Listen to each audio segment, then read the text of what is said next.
welcome our most beloved chemistry teacher of Kakatiya, Neelamami Santurate, to deliver our message.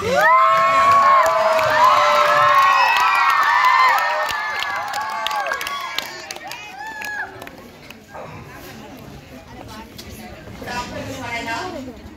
Good afternoon, Principal Sir, respected Ramchandra Sir and Baiju Sir, my dear colleagues. First of all, Happy National Science Day. ఈ రోజు మనం science day celebrate చేసుకుంటాను అంటే ఎందుకు celebrate చేసుకుంటున్నాం? First ఫిబ్రవరి 28కి ఎందుకు celebrate చేసుకోవాలి? మిగతా రోజు చేసుకోవద్దా అంటే ఎవరిని ఇది ఎవరు అంటే సర్ సివి రామన్, ఈయన ఒక భౌతిక శాస్త్రవేత్త. సో ఈయన ఒక రామన్ ఎఫెక్ట్ అనేటువంటి గొప్ప ఆవిష్కరణ చేశాడు. ఎప్పుడు అది 1928 ఫిబ్రవరి 28వ తేదీన ఈ గొప్ప ఆవిష్కరణ చేశాడు. అది కూడా మరి దీన్ని సైన్స్ డేగా సెలబ్రేట్ చేయాలని ఎవరు చెప్పారు అంటే national council for science and technology communications వారు 1986వ సంవత్సరంలో ఈ రోజుని నేషనల్ సైన్స్ డేగా ప్రకటించాలని ప్రభుత్వాన్ని కోరింది. సో అప్పటి నుంచి ప్రతి సంవత్సరం అంటే 1987 ఫిబ్రవరి 28వ తేదీ నుంచి ప్రతి సంవత్సరం మనం నేషనల్ సైన్స్ డే సెలబ్రేట్ చేసుకుంటాం. అసలు మరి రామన్ ఎఫెక్ట్ అంటే ఏంటి? ఇది యాక్చువల్గా ఒక భౌతిక శాస్త్రవేత్త చేసినటువంటి రామన్ ఎఫెక్ట్. అఫ్కోర్స్ నేను కెమిస్ట్రీ, నేను రసాయన శాస్త్రాన్ని బోధిస్తాను. సో రామన్ ఎఫెక్ట్ అంటే సముద్రం పైన సూర్యకాంతి పడినప్పుడు ఆటోమేటిక్ గా ఆ సూర్యకాంతి అనేది నీలం రంగులో అంటే మన కంటికి చేరువైనప్పుడు అది నీలం రంగులో కనిపిస్తుంది. మీరు అబ్జర్వ్ చేస్తారో లేదు, సముద్రం నీళ్ళు ఎలా ఉంటాయినా బ్లూ కలర్ లో ఉంటాయి.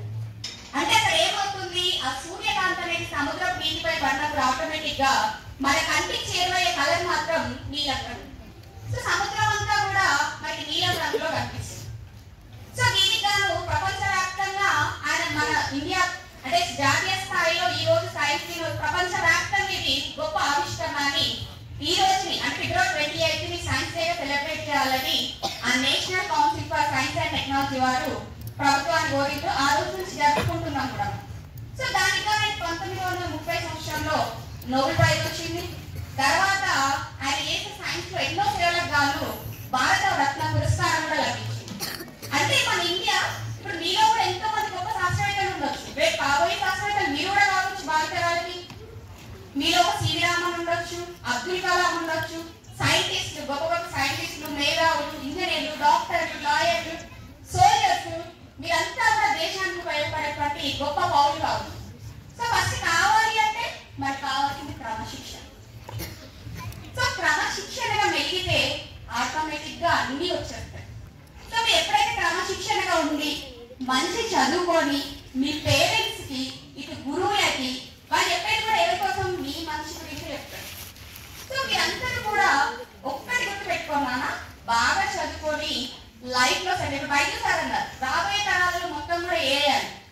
సో జాబ్ కూడా దొరకడం కష్టం కాబట్టి ఏంటి, చదువుకున్న వాటే కూలి పనులు కూడా దొరకవు, అప్పుడు అన్ని రోగులు చేస్తాయి. కాబట్టి ఏం చేయాలి, మనం మంచి చదువుకోవాలి. ముందు కావాల్సింది భావి తరాలకి మనం మంచి పౌరులుగా చూపించాలి.